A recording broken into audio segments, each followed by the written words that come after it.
I'm Paula Storm. Thanks for joining me today on my YouTube channel.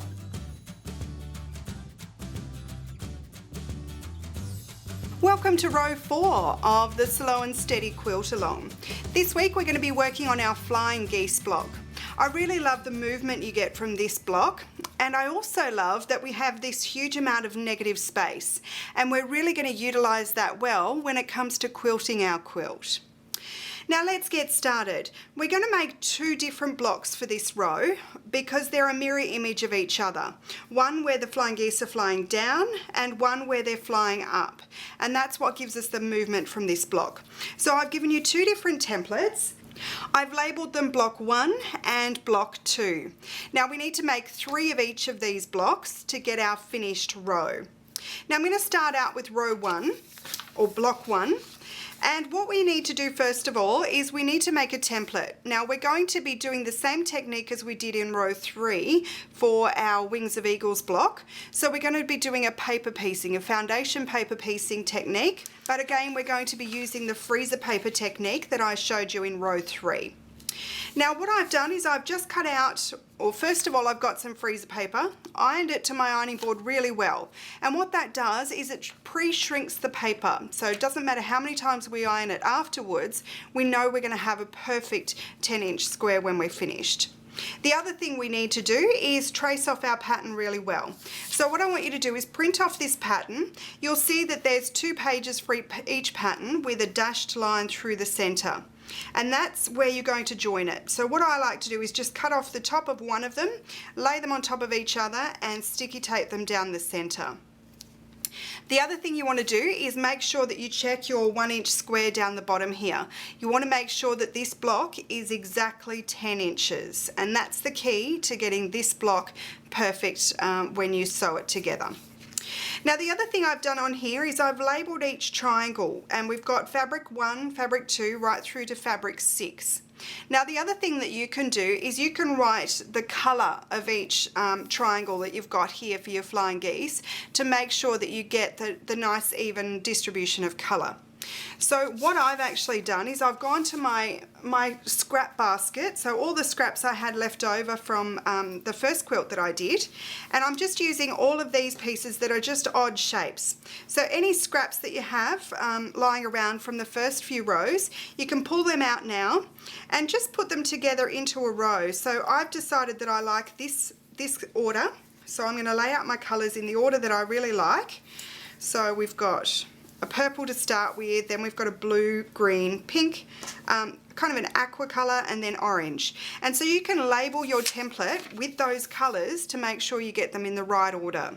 Now the other thing I wanted to let you know is that this template this time I haven't included any seam allowances. So if you want to, you can put little arrows and write plus SA or plus seam allowance to make sure that you remember to add in those seam allowances. I know a few of you last time run into trouble that you forgot to add your seam allowances. So every join, every piece needs to have a seam allowance added, and we'll go through that in more detail shortly. So that's what I'm going to do. I'm going to write on here, I want fabric 1 to be orange,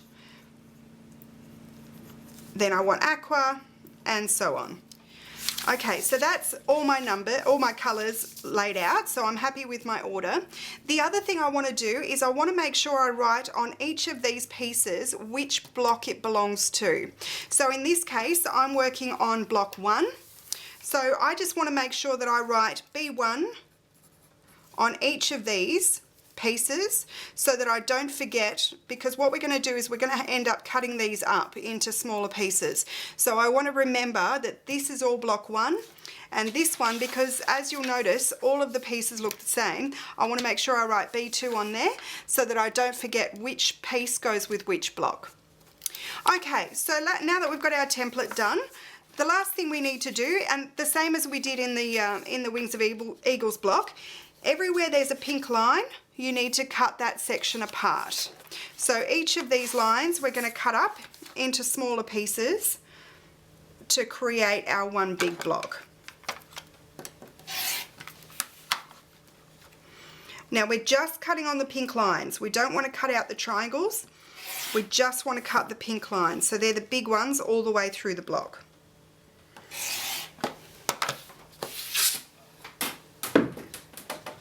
Okay, so there we go. There's all our pieces cut up, and I like to keep them laid out in order so that I don't forget which piece goes where. Okay, the final thing we're going to need for this row is we're going to need a strip of your background fabric. Now I've just cut a strip that's the width of fabric, so just one long strip of my background fabric, and I've cut that to measure approximately 5 inches by the full width of the fabric. Now if you're a bit low or a bit short on your background fabric, what you can do is actually cut this a bit narrower, but I'd recommend for your first block stick with the 5 inches so that you know that you've got enough fabric. Okay, so let's get started. The next thing we need to do is we need to pre-fold all of our lines again. So I'm just going to take my add a quarter ruler like we did last time, and everywhere that there's a fold on this template, or everywhere there's a line on the template, I'm going to put in a pre-creased fold. And what that does is it just makes it much easier later on to put your finished block together. So there's the first one.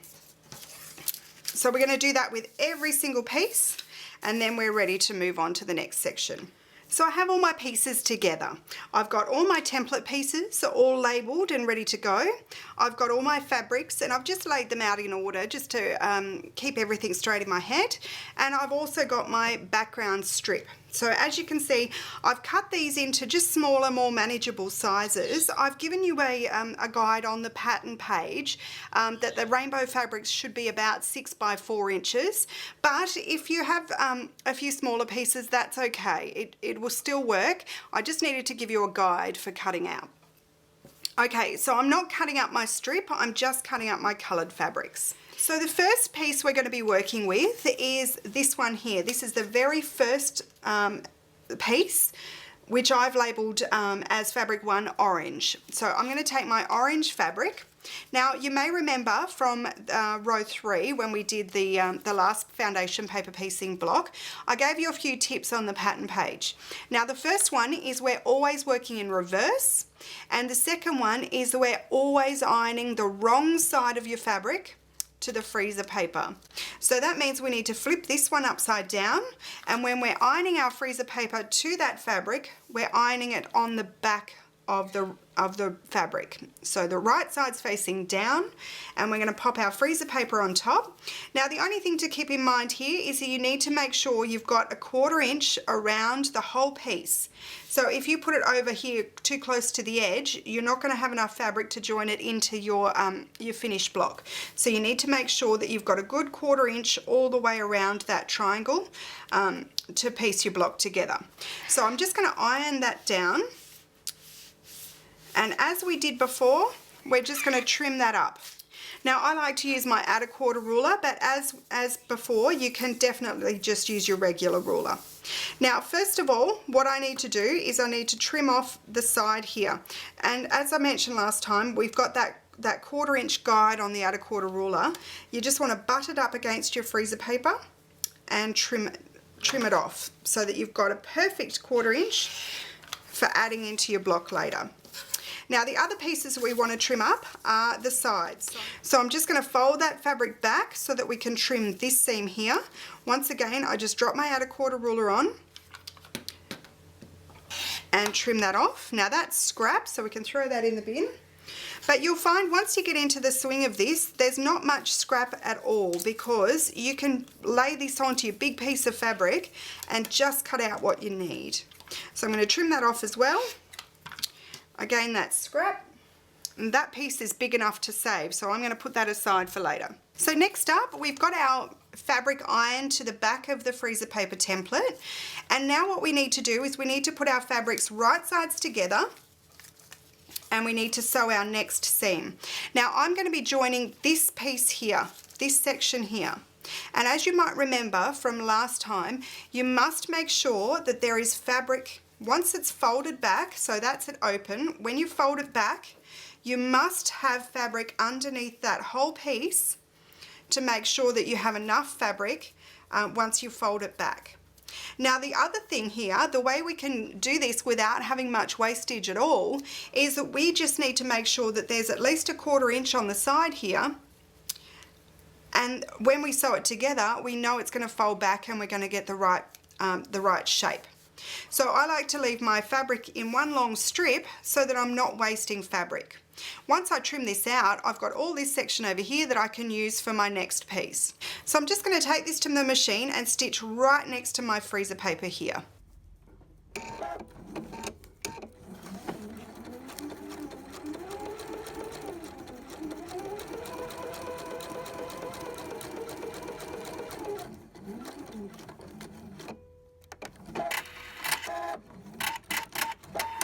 Okay, so we've sewn that seam, and you want it to be right next to the paper. If it's not right next to the paper, it won't be as accurate. Okay, so there we go. We've sewn that seam. Now what we need to do is just trim up that seam allowance there to make sure everything's nice and neat. So once again, I'm just going to grab my 1/4 ruler and I'm going to line it up with the fabric and trim that seam off. So that's scrap. Okay, so there we go, that's our first piece. Now what we need to do is we need to press that seam to the background fabric. So I'm just going to flip it over and I'm going to fold that fabric back and give it a finger press, and then I'm going to hit it with the iron. Now you may notice that when you do your ironing, if you don't iron from the paper side, it doesn't tend to stick as well. So just flip it over and give it a press from the paper side to make sure the fabric's nice and stuck down. So now what we need to do is just trim this up so we can do the other end. So once again, I'm going to take my 1/4, and I'm going to need my longer one this time. And I'm just going to trim up that fabric because I'm going to use that same strip of fabric for the whole block. So you should get one whole block out of each strip of fabric. So for now, I'm not going to worry about trimming up this side because I'll have to trim it again once I add this piece. So I'm just going to trim off that one side for now. Okay, so next step, and look, you could cut this up into smaller, more manageable pieces. You might find that it's a bit awkward to start with, but if you just stick with it, you'll have a lot less waste if you do it this way. Okay, so the next thing we need to do is this one here. So I'm going to fold that back once again. And when I lay it on the fabric, we need to make sure that there's a good 1/4 inch all the way around the outside. Now you'll notice that that's not on the grain. So if I lay it that way, I'm on the grain. If I turn it that way, the fabric's going to be that way, and we're going to end up with another bias edge. So just make sure that you lay your fabric onto your piece with the grain line. Now to make it easier for myself, I might just take my cutter and just trim that off so that I've only got a little piece of fabric to take to the machine. But as I said before, you just want to make sure that you have a good 1/4 inch all the way around that piece when it's folded back. So we'll go and sew that seam. And I'm just following that red line on my foot to make sure that I'm right next to the paper.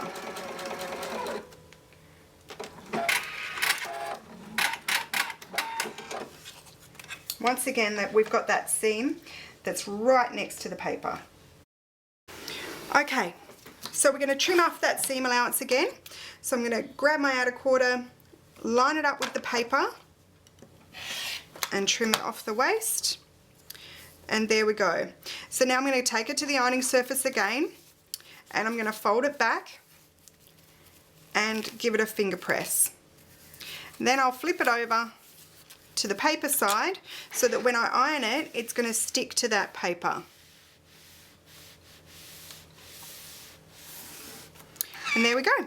So now all I need to do is trim up all the way around the outside of the whole block so that we have a 1/4 inch seam all the way around. That's the most important thing, to have a 1/4 inch all the way around the outside of the block.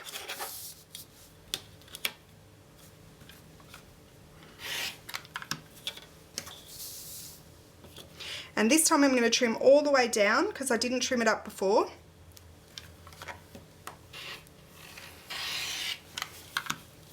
And the last thing I need to do on this first one is, you might see we've got a little groove here. We need to cut that out so that it lines up with the next row, with the next block. And there we go. So that's part one done for this block. And if we flip it over, you'll see we've got our beautiful orange flying geese there.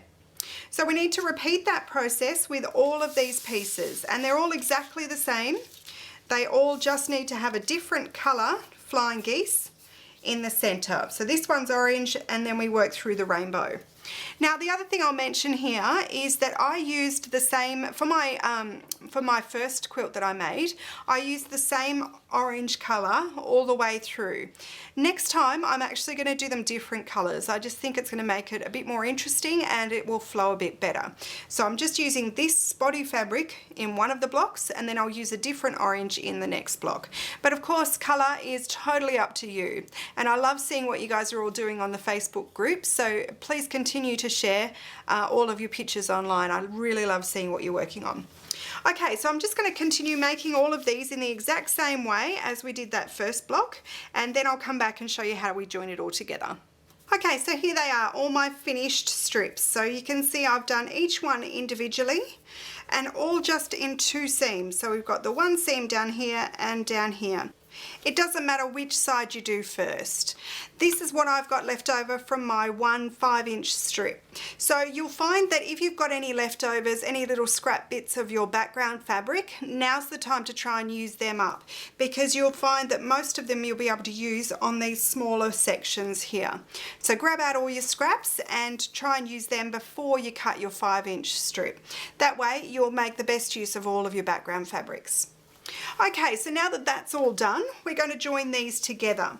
Now, the one thing I just wanted to point out, if I go back to the pattern piece here, now you'll notice here on this section here, you need to join fabrics, or the first strip and the second strip together first to get the long seam here for your third piece. So make sure you do fabric 1 and fabric 2 first. Now what I like to do at this point is I'll take all of my pieces and I'll flip them upside down and lay them on top of my template, just so I make sure I've got them all in the right order and in the right pieces, so I know which piece to join first and which piece to join next. Okay, so there we go, there's all our pieces laid out. So all we need to do is put them right sides together and line them up neatly. Now you'll find that it's much easier if you leave your papers on at this point to get them to line up properly, because what you can do is take a pin and just pop a pin. I'm going to zoom in here. What you can do is pop a pin in right at the corner there where your I'm not sure if you can see that, it's a little bit glary. I want it right at the corner where the freezer paper ends, because then when I lay it on top of my next piece, I actually want to go through exactly the same point where the freezer paper is on the other side. And if you hold it up to the light a little bit, you can actually see through the fabric to make sure it's lined up properly. And then we want to do the exact same thing at the other end. So take another pin and we want to pop it through that corner there. And we want to line it up, and you're probably not going to be able to see it on camera here, but I can see through this fabric to my freezer paper on the other side, and I'm just going to make sure that those points line up perfectly to make sure I get that perfect seam. So I'm just going to pin those together, and then I'm going to stitch my 1/4 inch down the side here. But once again, if you leave your freezer paper on, you just want to stitch right next to that the freezer paper there. So we'll go and stitch that piece. Now I'm just going to make sure that my fabrics are lined up next to each other. And I'm going to take that pin out so I can start stitching right on that point.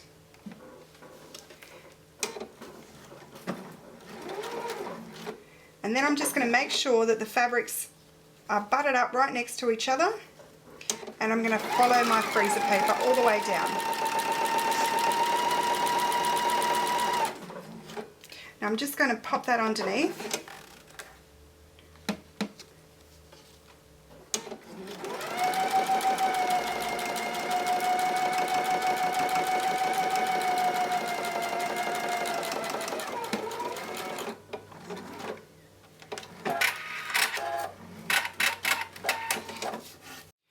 Okay, so we've sewn our seam.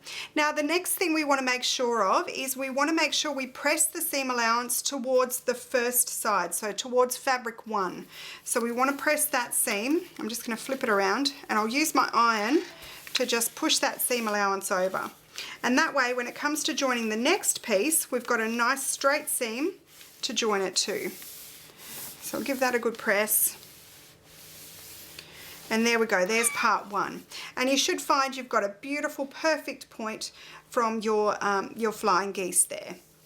Okay, so we're going to join the next piece. So that's the next one is the pink. Now once again, I'm going to use that freezer paper and a couple of pins to make sure I line it up properly.